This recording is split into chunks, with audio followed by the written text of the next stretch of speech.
Hey there, welcome to the Ryan Kingsline Show. My name's Ryan Kingsline, and in this podcast, we interview amazing artists, creatives, and creators to find out how they tick and how they got where they are today. So sit back, relax. I look forward to sharing their journey with you.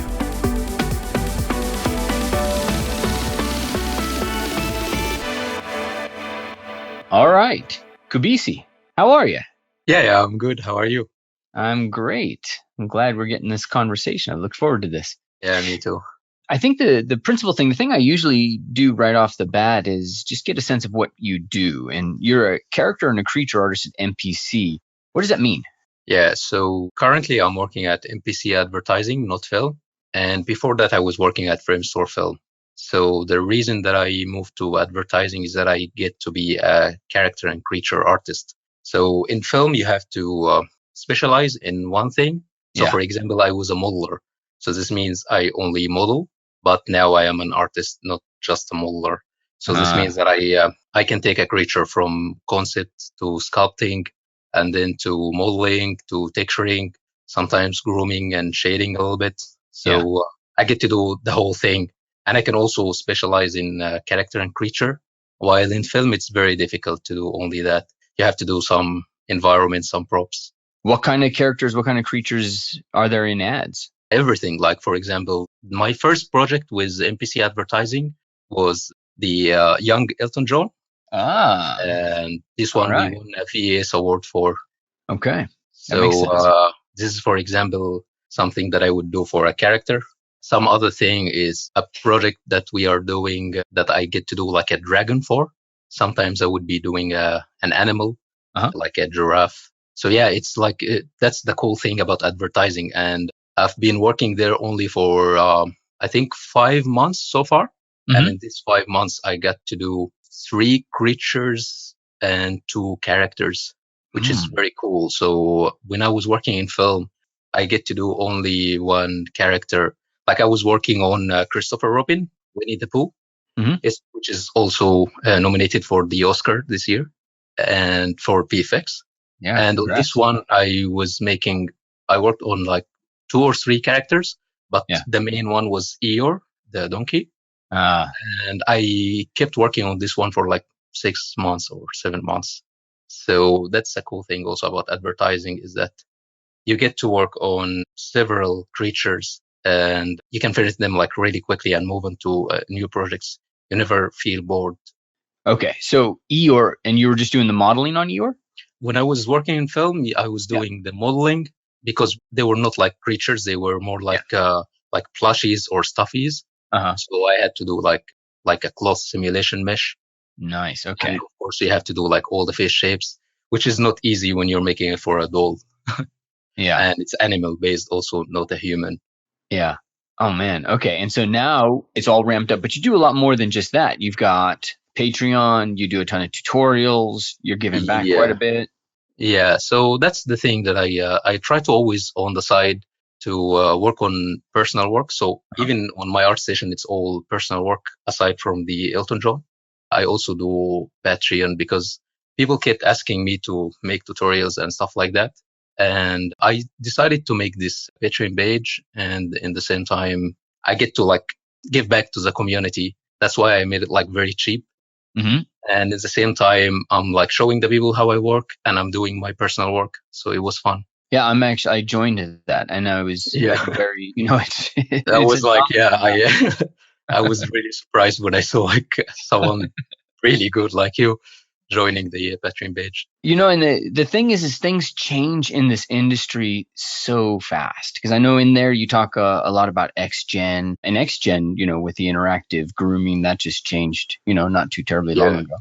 And you always got to stay on top of things. So how important is it? Is it a big part of your workflow, your life, that you're kind of always on top of this stuff? Because you've been doing this for a bit too, yeah? Or how long have you been doing this? Why don't we start? Not really long. So I started making 3D the beginning of 2015 when I started to like take it seriously. And I started just sculpting, doing digital sculpts. And then I joined one of the companies that makes collectibles statues. Yeah. I worked for like 1 year. And then after that, I moved into film and then from film to advertising. So I've been doing this for 3 years, but back to the point that you raised, it's of course, it's very important, especially for example, if you work in games or if you work in advertising, it's very, very important because you're not only sculpting or you're not only making models. While in film, it is okay to be doing one thing. But if you want to work in games or you want to work in advertising, you have to know everything happening around you and you have to catch up with all the new technologies, new softwares, new techniques, all of that. What are the software that you use now? At work or personally? Why don't we start with at work? Because that's going to be the one that, like, where the rubber hits the road in terms of finances. Yeah. So at work, I don't get to play around with the shading or the look dev part a lot. Yeah. So what I do is mainly modeling, sculpting, texturing, sometimes a little bit of grooming. So I use Maya, of course. I use ZBrush. I use XGen. I learned how to use the in-house software for grooming and MPC. Fertility, it's called Fertility, but I still didn't do like actual projects with it. I also use everything else like Wrap or Marvel's Designer, all of these complementary softwares. I also know how to use Arnold, but I don't get to use it because it's part of the log dev, and I don't do a lot of log. I barely do any log dev in my current job. So yeah, that's at work. But at home, of course, I get to do stuff with Arnold. So you can add Arnold to that. Got it. Yeah, I've just been getting into Arnold myself now. Chris, I think, was a big inspiration for a lot of us to get our butts in there after some of the stuff he did recently. So talk to me about that transition from digital sculptor into film, because this is, I think, one of the things that's really interesting just from a career perspective. You came from digital sculpting, you got a job in collectibles. Ideally, they just loved your sculpting, your anatomy, your sense of form. Is this one of the first, or is this one of the pieces you built? Or this one was done for something we used to do at Rivstore. It's called Month Crunch. And I actually did that in like 3 days. It's not a whole month. But yeah, that was like a fast sketch. Yeah. But when I was working in collectibles, I was doing statues on the Breaking Bad line. And if you go to the colored version of Mike, it has like a progress. Oh, this one right here. Yeah, this shows you when I did it back in 2015. Yes. And the one that I made in 2015, that's the one that got me the job in Germany in this collectible company. And they were going to make statues for the Breaking Bad series. And then they saw this and they contacted me. And I started working with them freelance first. And then they were like, what about if you join us full time? And I joined them there and I started like doing a lot of Breaking Bad. I almost did like all the main actors and actresses on the show. So that's how I was doing. But yeah, back again to the point of transitioning, it was scary because I came from a background of like a very artistic and not technical at all. Right. So I was just sculpting in ZBrush, and that's how I started learning 3D because it was fun to just sculpt. Right. So in film, especially in film, like for example, if I went from digital sculpting to advertising, it would have been easier. But going to film, in film, you have to be like really good at technical things, and your mesh has to always be clean with working topology and perfect UVs. Otherwise, you will not even be able to like publish or release your work to the pipeline. So it was a little bit difficult for me to get to learn and to know like all the technical stuff. And the people at Firmstore were like really understanding, and they helped me until I understood everything about the pipeline and everything technical. And then I started to be good in both like technical stuff and making a model that's production friendly, and at the same time be able to sculpt and be a good artist. All right. So the primary thing that they enjoyed, they saw the sculpting, they saw the power of your anatomy and form, and they realized they could kind of train you into the position. Yeah, you can say that. I think they saw like sometimes when people look at your portfolio, they can see potential. And it's always difficult to get the talent while it's easier to learn the technical stuff. So sometimes when they see the talent and they know that they can teach you the technical stuff, they can still give you the job. And I think that's what happened with me. Yeah. So what do you think is like what were they seeing? Because if I'm looking at this and I think about a lot of people out there, a lot of people are trying, a lot of people are sculpting, and digital sculpting is like, that's the Number one, that's kind of the world I came from, but that's also kind of, that's the gateway drug. And we all get in and we love it and whatnot, but it's not necessarily a conduit to a career because, there can be problems and there's a lot of competition and, Exactly. and you must go to the next step, which means, leveling up your software sophistication and things like Yeah. that. Or at least, you can, like, let's say Raul does a great job in miniatures. Bob, who's teaching the class on miniatures, it's all just ZBrush and says, or is it Mike Thomas does illustration and is primarily ZBrush and Photoshop. So that, I'm not saying that it's impossible. I'm just saying it's hard, and if you want to Yeah. work in your job, you got to get out of the ZBrush world, right? Exactly. So the way I look at it is that the thing that is fun to do, everybody wants to do, and then the Yes. competition is crazy. For example, if you want to be a character artist, that's what almost everybody now want to do. If you want to be like concept artist, that's even more difficult. So I used to be doing 2D digital painting and concept art. And then when I noticed that the competition is crazy and you have to be like really good, and it's going to take me at least 5 more years to be like really good and compete, then I decided to do something else that's still going to be fun for me, which is sculpting characters. Right. So that's how I look at it. When it's something that's fun and people want to do, then of course everybody's going to be interested, and then there's going to be competition. And then you have to up your game. You have to do something extra. So some people would do like the technical part of things, like when you know log dev, when you know grooming, that's going to put you in a better position when it comes to hiring you. Other people, like what I did is that I wasn't that good in the technical side. So what I did is that I went to something, again, that's a little bit difficult, which is like making faces and likenesses, which not that easy. And like the amount of people doing that, not that much. So it will still get you recognized. And yeah, thankfully my plan worked. So yeah, when you do like likeness stuff, like portraits, people like to look at that. People get attracted to that. So your portfolio will be noticed.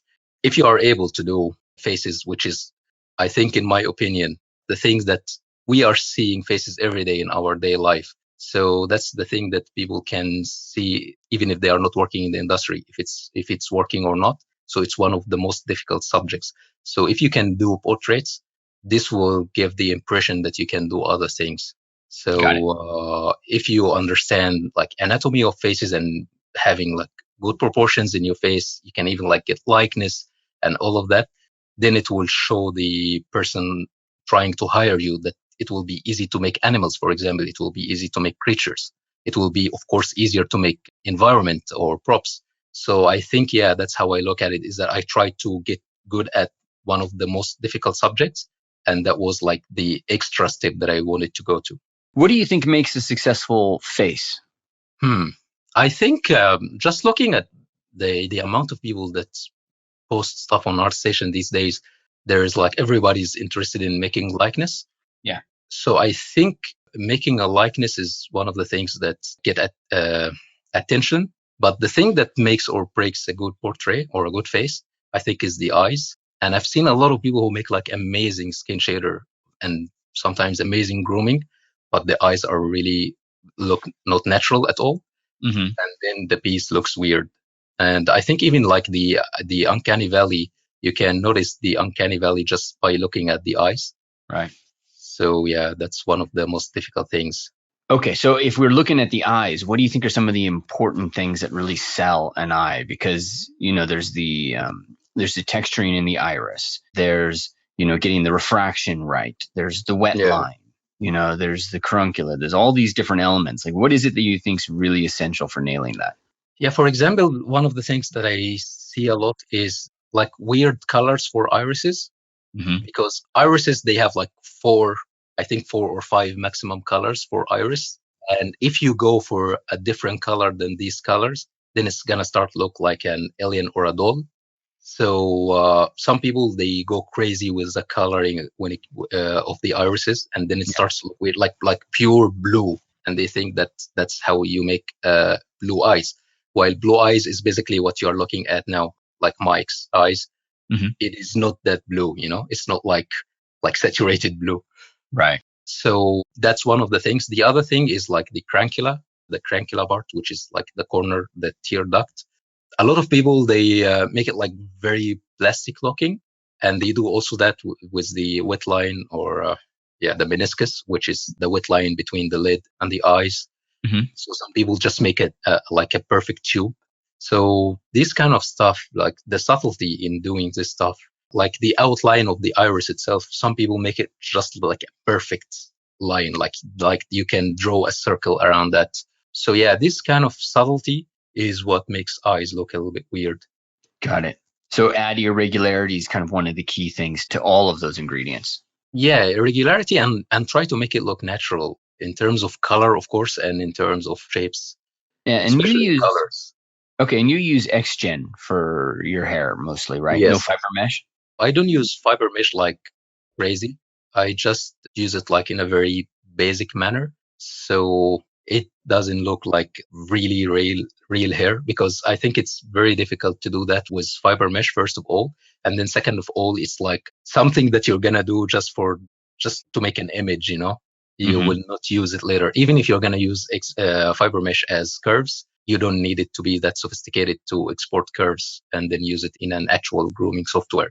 So that's why I didn't bother that much with learning fiber mesh, but I started learning XGen, and now I'm learning XGen. It was very easy for me to learn fertility at work, the in-house software, and that's because I learned XGen. I learned an actual grooming software. So for me, that matters more, and that's why I use XGen more than fiber mesh. Okay, it's the whole process correlates with your in-house software. Yeah, because you always have to look at the end product. What am I gonna do with it afterwards? Mm-hmm. So if I'm gonna learn fiber mesh, what I'm gonna do with fiber mesh after that?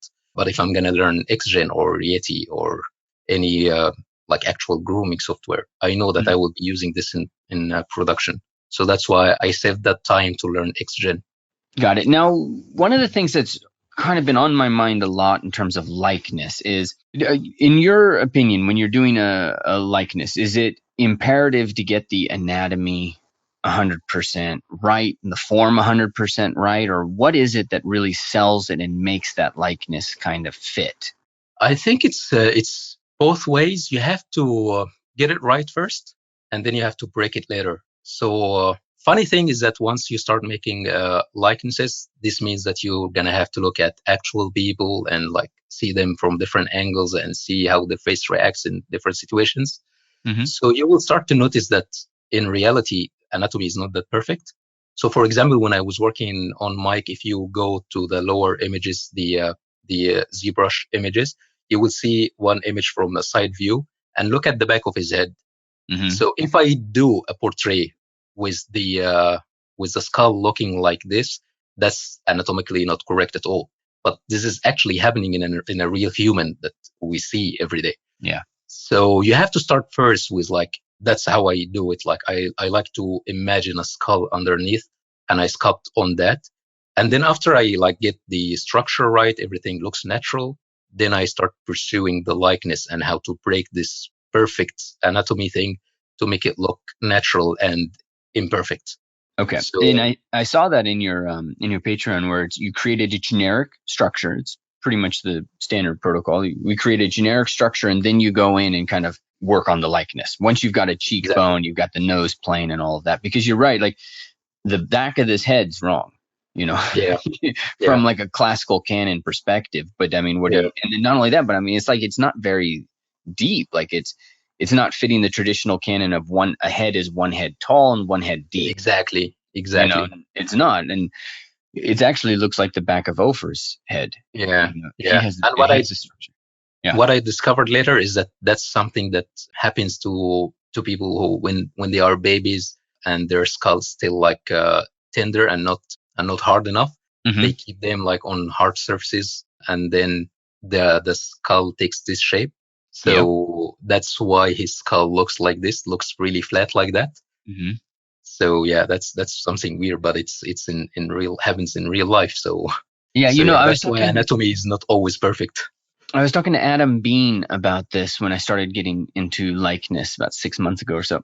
Yeah. And Adam was talking about how he doesn't know that much anatomy. The way he phrased it is he doesn't know that much anatomy and he treats everything as a beginner's mind, and that's his big strength. Whereas he was looking upon me with some element of pity, in which I know too much anatomy and gets in the way. Yeah. Yeah, Yeah. and that's kind of this weird dichotomy we're in when we deal with the likeness. But then again, if I look at some of these areas, like let's say this area right in here, Yeah. right along the infraorbital margin as you're coming into the zygomatic, you have some really kind of clear form. Like there's this little line right here. I like to always tell my students, it's like this, the zygomatic comes out, and then so we're looking right here at this area. The zygomatic comes out and it has this nice little plane where the lateral SOOF, and you can Yeah. know all these words. Number one, do you think it's essential for you to know these words? At what level do you study anatomy, and how is it important for the final product for you? Yeah, this is the funny thing is that every year I study anatomy like seriously, and I Mm-hmm. start like learning and memorizing all the Latin words. And Yeah. then I discovered that 2 months later I forgot all of them, but Yeah. I still remember like the shapes. Yes. So I stopped trying to memorize the names. So I just know like the forms and how the muscles should look like, how the bones and the bony structure, and like trying to remember and memorize the landmarks Mm-hmm. and the proportions, of course, which is Mm-hmm. the most important thing in my opinion. But I stopped paying too much attention to the names. It's just too much, and you have to keep memorizing them. So I think like the people who I consider them like artists and anatomists, and at the same time like you or Scott Eaton, Mm-hmm. for you, because it's like part of your job, I think, or part of your character as an artist is that you're an anatomist. Mm-hmm. And you keep teaching people that, so that's why it's very essential. And you always get the chance to keep memorizing the names, so that's why it's very important for you. But I don't know, like for me, and I've seen a lot of artists also who are really good at anatomy, and they don't memorize the names that much. Yeah. So I stopped. I just gave up. That's good. Yeah. But then the question that I always have is, how do you memorize or how do you learn a form? And so I always tell Yeah. people, you have to learn the word just because the brain stores things via language first. Yeah. But then by all means, forget it and just remember the shape, Yeah, for me, it's just like repeating, repeat, and then you get to understand that that's how it should look like. And if it doesn't look like this, it will start to look weird. So I've done a lot of faces and figures that I started to like memorize how they should look like. And that way, for example, I have like a feedback tier and a mentorship on my Patreon page. Yeah. And when people show me their work for feedback, I can notice like from first glance if there's something off with it. And that's because I memorized how it should look right. So yeah, for me, it's more like visually. Got it. Okay. And then when you worked on this project, the Elton John, was there scan data that you were working with? Are you pulling this from reference? No, we didn't, because we were making, so Elton John now is like, what, 60 or more than 60 years old. And we wanted to make a younger Elton. And even like the images that we had, it was like really old and grainy and noisy. So Right. we didn't even like have good photo reference to start from. He always wears huge sunglasses, and he always wears like hats, and his hair is like big. So it was also difficult to even get the likeness just from the photos. So yeah, that was difficult to get. How long did you have to sculpt him? We did the whole project in less than 2 months. So everything like sculpting, texturing, look dev, grooming, animation, face shapes, all of that, and even like composting and coloring, all of that was done in less than 2 months. So I think I sculpted him in like 1 week or less, and then I made the texturing, a little bit of grooming, and like detailing him in another week, and then a third week to get the face shapes that we're gonna need in the animation. How many So face yeah, shapes? something like 3 weeks for me. Looks like a lot of face shapes. Yeah, that's because I think it's more like a combinations. Got it. All right. And then with the texturing, are you doing Texturing.xyz or? Yeah, I always, when I use XYZ, I always start with my primary sculpting, and then I add the details that I can add by hand. And then after that, I move into Texturing.xyz for fine tuning and for extra details. But lately, with the new packages that they have, it's really good. So I think I just like just sculpt the primary forms and then I use it automatically afterwards. Oh, and what do you mean by primary form? This is a dilemma that I've got in terms of how we express this. So for you, what is a primary form? So for me, the way I look at primary, secondary, and tertiary is that primary for me is basically like the eyes, the eye bags, the nose, nostrils, philtrum, lips, all of these like main features. Yeah. And like main bones and landmarks. That's for me the primary forms. Secondary is when you start adding like wrinkles, but like big wrinkles, like the nasolabial furrows, for example. Right. That's for me secondary. If he has like a mole on his cheek or something like that, that's secondary. Tertiary is when you start adding skin details and pores. And then of course, micro is what you can see, but you have to add in order to get like nice specular and nice skin shading. Mm-hmm. Okay, and you do that in the render, right? Or in the... Yes, for the micro, I think the best way to get a micro details is to use existing alpha scans like Texturing.xyz or stuff like that. And for the micro, of course, it's very generic. So for me, the most important when I'm making a likeness is to get the primary, secondary, and a little bit of tertiary. That's what you need to do and sculpt by hand. Yeah. But then everything else, it's always easier and more generic to just get it from an existing texture. Yeah. What got you into all of this? What got you started going down this road? So yeah, I've been drawing my whole life since I was like really young. Yeah. And when I started noticing, I used to like love comics and animation and all of that. And when I noticed that there is something called digital painting and you can just paint on computer, I just bought a tablet pen and I started painting digitally. And like I told you, I painted digitally from 2010 until 2015. And then I saw like the huge competition in the concept art world. And there's a lot of like really, really good artists. So I was being a little bit pragmatic and I was like, I will still do something that I like to do because I used to make a lot of character design and character illustration. So that's why I moved to sculpting characters instead of drawing them. And that gave me a much bigger opportunity. So most of the companies nowadays, they don't even hire concept artists. They depend on outsourcing for that. Mm-hmm. While you still have to have modelers in-house. It's the same thing also for animation. So sometimes you have to be pragmatic and you have to like think about it this way. Think in numbers, like how many animators should be in a company, how many riggers, how many modelers. And then you can still do something that you love to do, but in the same time, you will be able to find a job later. So yeah, that's why I changed from painting and drawing into sculpting. And it was funny in the beginning because I remember in the first 3 months, I was already sculpting in ZBrush and having like something that looks a little bit nice and people liking it on groups and stuff like that. And they were always like amazed about how can you do that in 3 months or something like that. But that's because that wasn't done in 3 months. It was done in more than 10 years. I've been drawing portraits my whole life. The only thing that changed is the medium. So so even when I say that I started doing 3D in 2015, I've been sculpting traditionally and I've been drawing and painting my whole life. So I don't think that I started in 2015. That's how I look at it. Did you do training? Go to anywhere specific? Any traditional schools, art schools? Yeah, I did traditional. I went to an art college back home in Cairo, in Egypt. Yeah. And I studied there like a bachelor degree, 5 years bachelor degree. And I did a lot of like drawing, a lot of painting, a lot of traditional sculpting, even pottery. And after that, also when I started like learning 3D, I studied at an online 3D school. And the only reason that I did that is, of course, it's a good thing, of course, to like join a school. But the only reason that I did that was to feel like I paid for something and I have a deadline to assign homework. And that was a good strategy for me to start building my portfolio.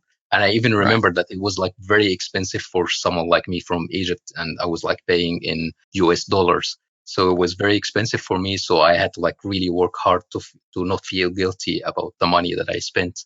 Mm-hmm. So yeah, and that was also one of the good things that I did, and it helped me. And that's actually also one of the reasons that I'm doing the Patreon page is also like to try to show people what I do. It's basically again like an online school. You've got quite a following too. We're looking at 11,000 followers, something like that. How long you been building this, and what are some of the things that you've done to kind of build this following? Yeah, that's also another very weird thing Hmm. because I think 9 months ago, I didn't even have 1,000 followers. Hmm. All of that happened when I started to change my mentality a little bit Okay. because back in like almost a year ago or even less, I was always trying to pursue a job and trying to pursue a place that would allow me to like hire me and then like make a visa for me and all of that. And then I started like changing my mentality. What about if I work hard on myself, start to like be everywhere online, post my work everywhere, get recognition. And then instead of me like trying to run after the visa and the people offering me jobs, or I'm like looking for a job, it will start be more like people offering me jobs and people offering to make a visa for me. And that was last year in the beginning of April. And I started by remaking Mike, the one that was done in ZBrush from the version that I have done in 2015. And then I made this new version. And I also started an Instagram page.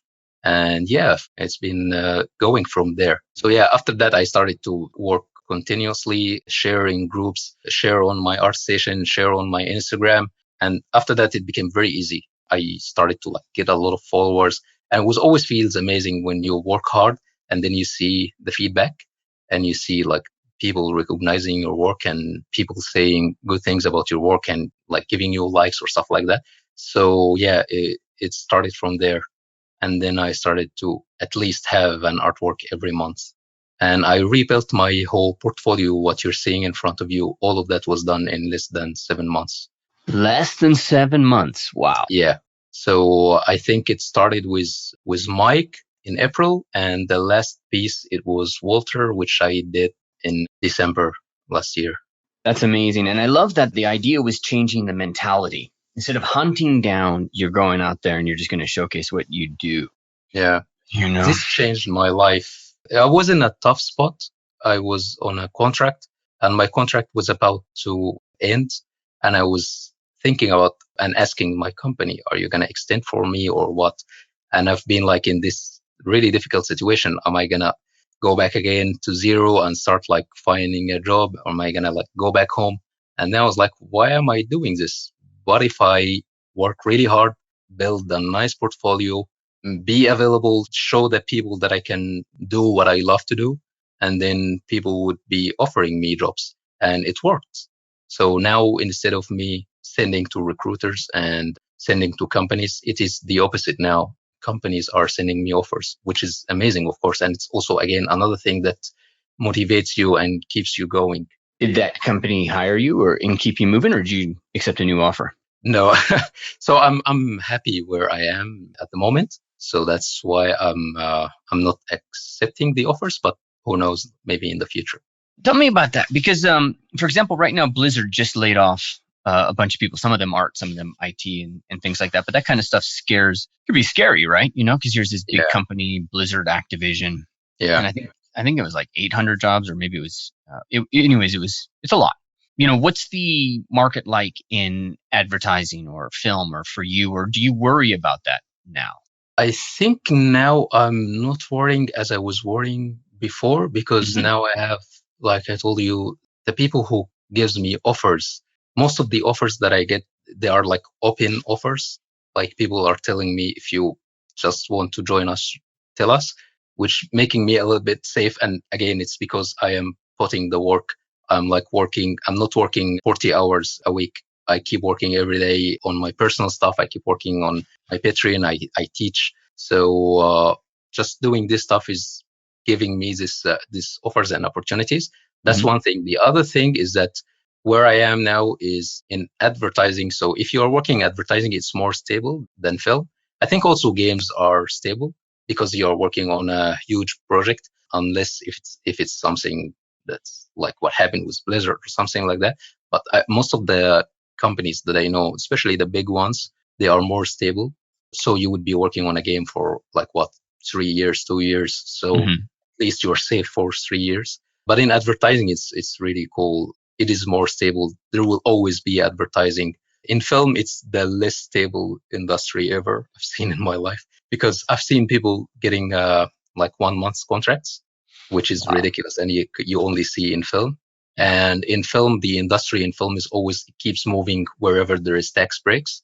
So, for example, now the industry is moving to Montreal. So after it was in Vancouver, for example, like the last couple of years, now it's more like moving to Montreal.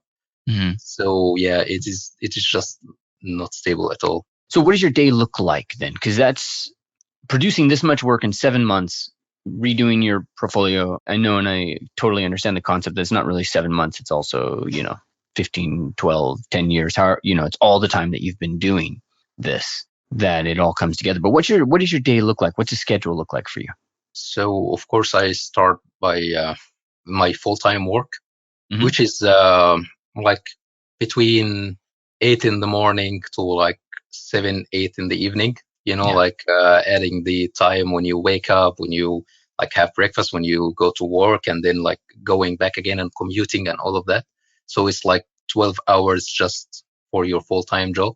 And then of course when I go back, I have to spend some time with my wife. We have dinner, we watch some TV, do something, and then of course after that I start taking care of my personal work or Patreon. And that's a good thing that I am doing now, is that for me it's the same. So I'm like doing my personal work, and at the same time I'm recording this and showing people how I do it.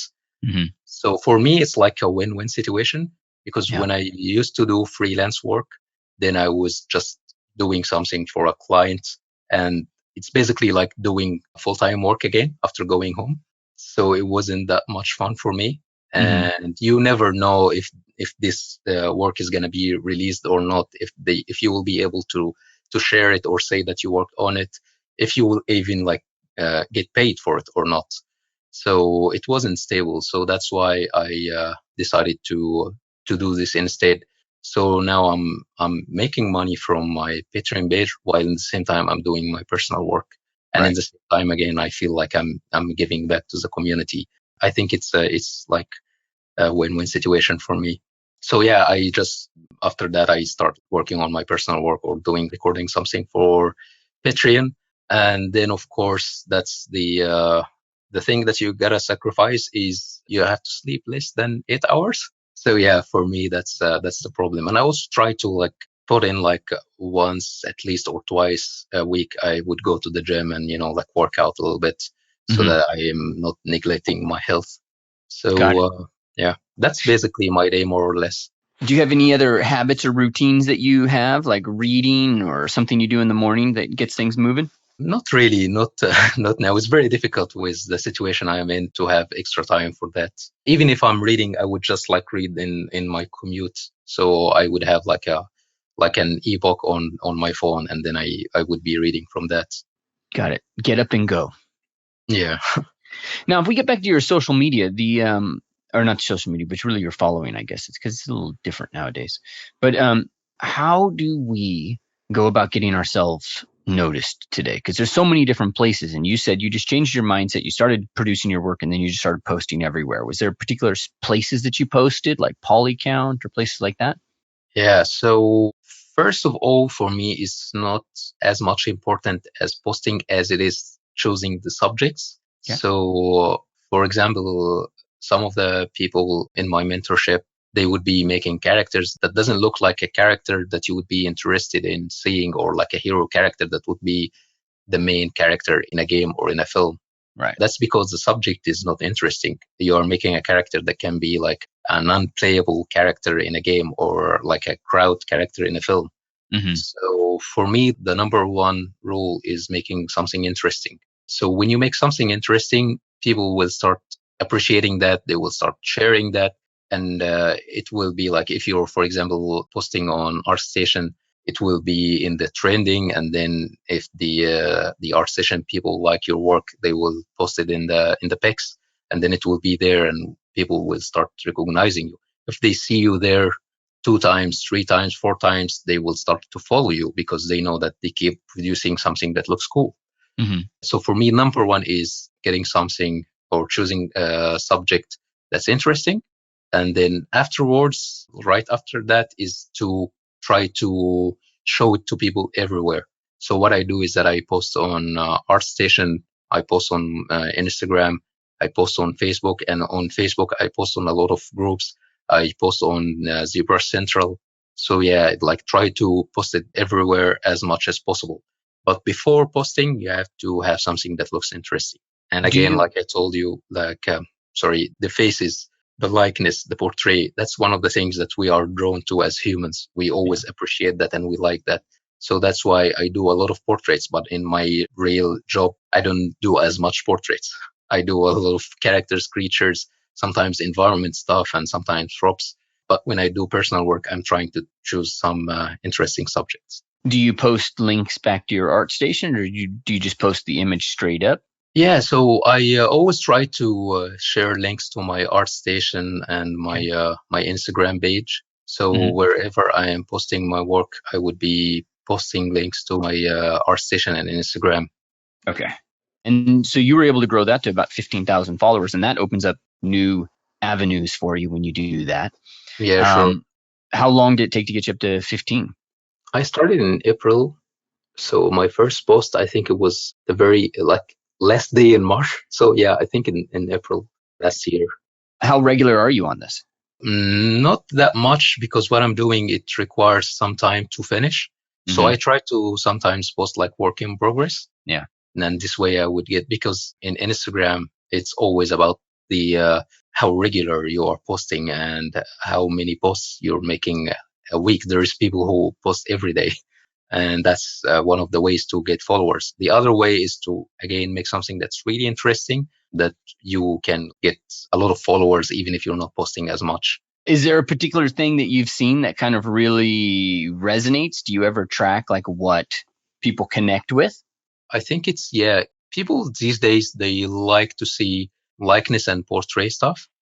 They like to see characters.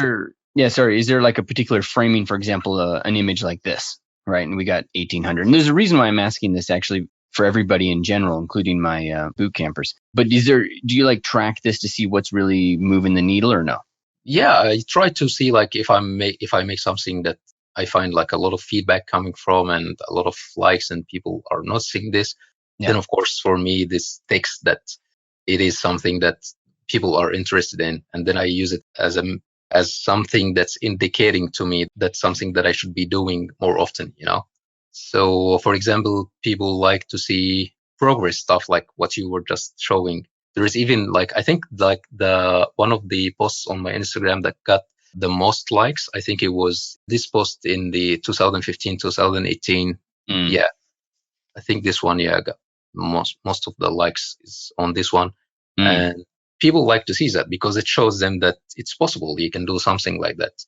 You can, in 3 years, there's even people who do this kind of progress in 1 year or even less. So it's always motivating. It shows people that you can do that. So people like this kind of posts. Of course, the likeness stuff, portraits, and sometimes technical stuff, like if you have like really nice log dev, really nice grooming, and really nice lighting, people would be also interested in that. Sometimes characters that are based on superheroes or anime.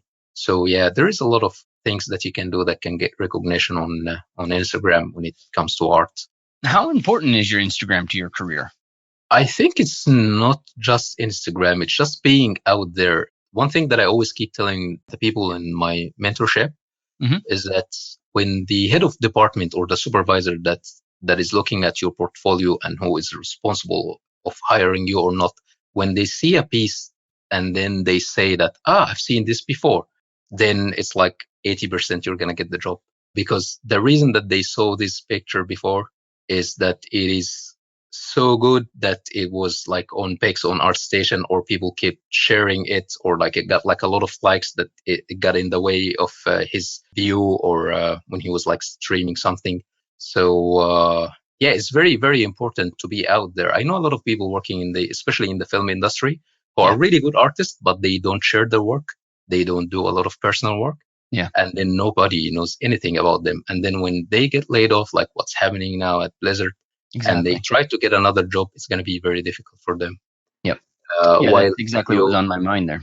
Yeah. While if you have your work out there and people know your work, and they have seen your work before, and they know that you can, like, it's always nice if a company says that this person is working for us and people like his work, that's always something nice for the companies that you are working for. So there is a lot of good sides to it.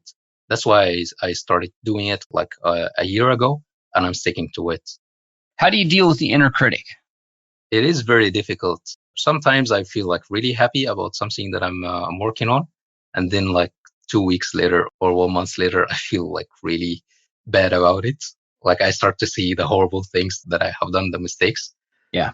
And even when people receive it as a good thing and they keep like saying good stuff about it, I will still see the mistakes that I've done. And the only thing that makes me feel better is that I start a new project right after, and then I keep in mind that I will never make this mistake again. So yeah, I would say that I'm a little bit difficult on myself, but I think everybody should be. But you go on and you move to the next project. Yeah, there was this amazing book that I read. It's called The War of Arts. Yep, Pressfield. Yes, exactly. And this book is amazing. That's like, for example, if anyone who needs motivation, they just need to read this book. You can just read it in like a couple of hours. It's a small book. And one of the parts in this book that really motivated me when he was like telling one of his writer friends that I finished writing the novel that I've been writing for a couple of years or something like that. And then his friend just looked at him and told him, good, then start the next one. And that's one of the things that's really, really important and makes you feel good, and it makes you feel like you're productive, is that once you finish a project, you just don't wait and see like how successful it will be. No, just ignore it and start a new one. And yeah, I've been doing that. If I'm making a project and then it didn't receive like good reviews, or people didn't feel like it's successful enough, I will not feel bad about it because I'm already working on something else. And also if the opposite happened, if people find that thing like really good and successful and they started like sharing it or giving it likes, I will not also be looking at that because I will be working on something else. So I'm going to be more productive. So that's why I just, that same day or the next day, I start working on another project. Love it. That's a great thing to be reminded of. Just keep moving forward. All right. Yeah. I wanted to, if you don't mind, get your eyes on some student work. Just got a couple of people I wanted to get some reviews on. All right. Andrew's one of the boot campers. So there's a couple of things that kind of happened. If you don't mind, Andrew, I'll kind of pre-frame this. But if we come here, where's your grayscale thug? Oh, there's a grayscale thug. All right. So grayscale thug got more of a reception than the textured thug. And then we've worked a bit on this, but your thoughts? Yeah. So the first thing that I'm seeing that I feel that it might be the reason is that I think Andrew was trying to make realistic textures on something that's very stylized, and it doesn't work like that. So, for example, if you see some of the works that was done on like any of the stylized games, Dishonored or any of these games, you will never see them doing really realistic textures on a stylized character. Stuff like, also, I think there was a game called Brink. So on Brink also they were doing stylized characters, and you can never like do realistic textures on them. So I think that's one of the biggest reasons that it didn't receive as much appreciation as a grayscale, because on the grayscale you can see something that's stylized, the volumes looks nice, the proportions looks okay, so it's good. But once you add the very realistic textures to it, it doesn't work. It starts to feel like CG. So yeah, if I was in his situation, I would stick to more stylized textures. Got it. All right. So if we're sticking to more stylized, let's just go to the grayscale. What are your thoughts on just the sculpt? Yeah, it looks cool. The only thing that I would comment on is, again, trying to add some realistic textures on something stylized. So, for example, this kind of proportions, you wouldn't see this kind of pores, like skin pores and skin details, very realistic like that on it. So I think he shouldn't take his skin details up to a very realistic state like that on something that's stylized. So if you look at stuff from Disney or Pixar, they don't do that much texturing and skin details on their work. So, like for example, Big Hero 6, I think they have something a little bit similar in terms of style and proportions, and you can never see any of these realistic skin details on any of them. So that's another thing.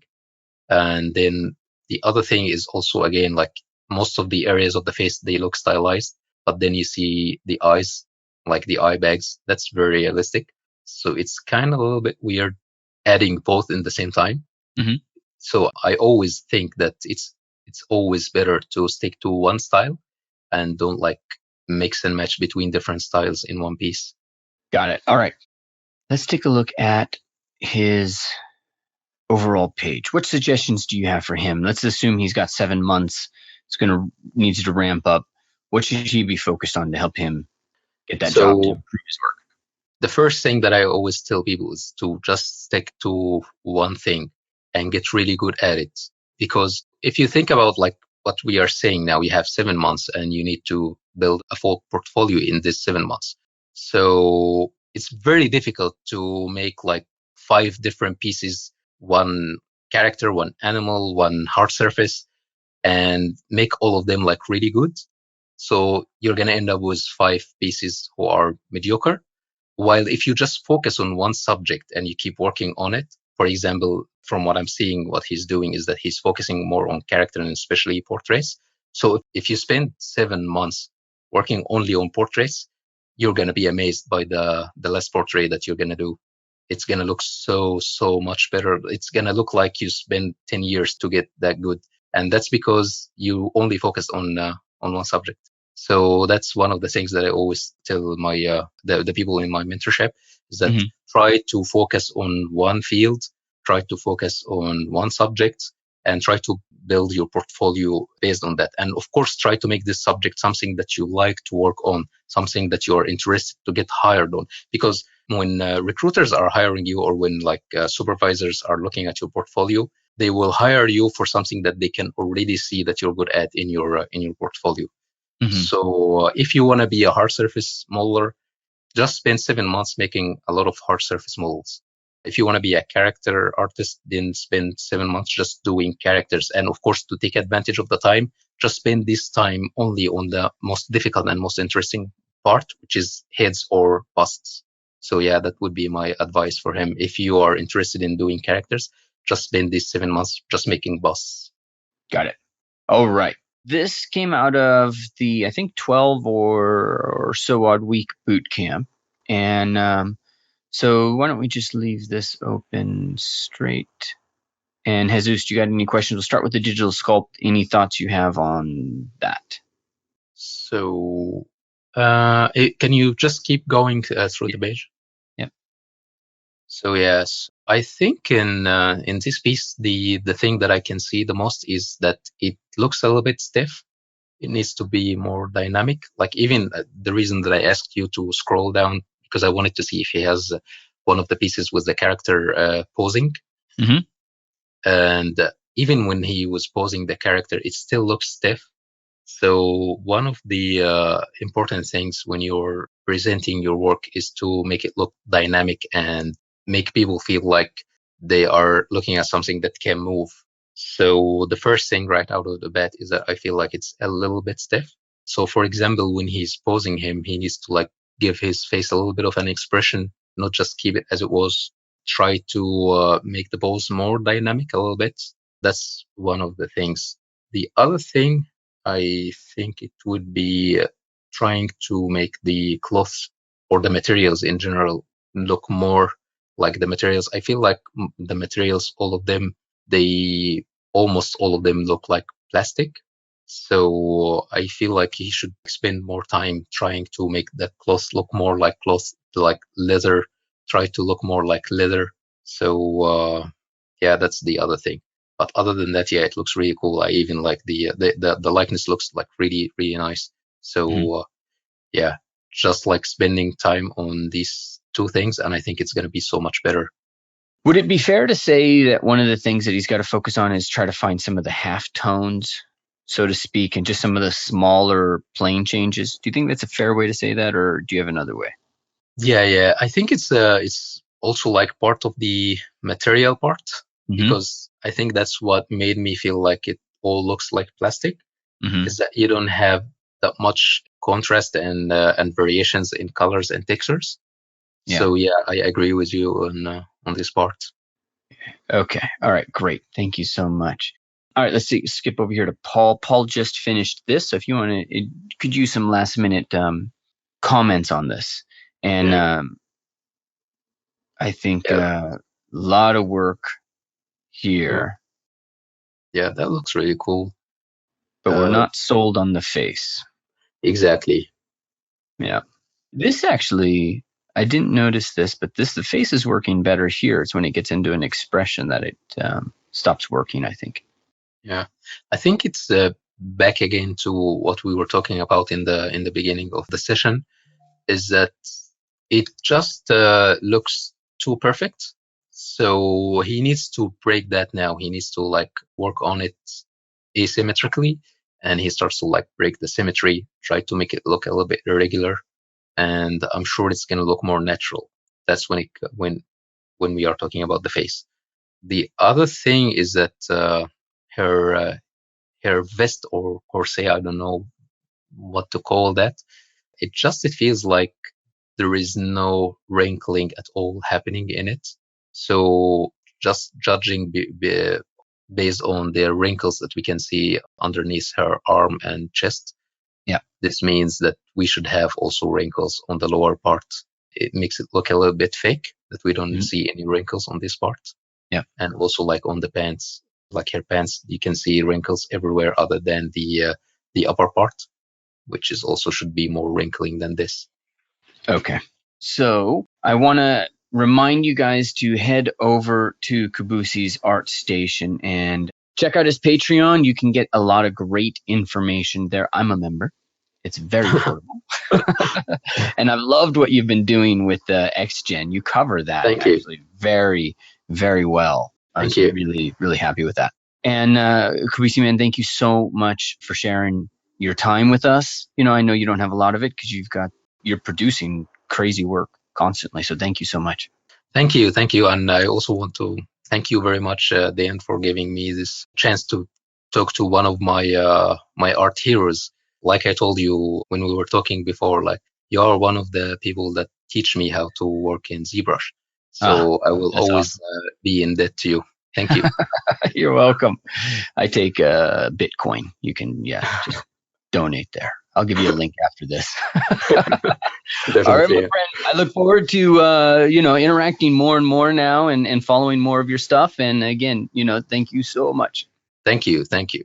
All right. So I want to thank you so much for being here, for taking the time, and for listening to this podcast. And I want to ask a couple of things from you. Number one, make sure you leave a comment or you rate this on iTunes, Stitcher, wherever it is that you're getting this. That's going to make a big difference in helping us get the word out and get people to know who we are. All right. The other thing is I want to make sure you know where to find us. So you can head over to www.gameartinstitute.com where you can learn about our flagship program, which is the Game Artist Bootcamp. This is designed for those who are really looking to move the needle on their career and really lock in that job.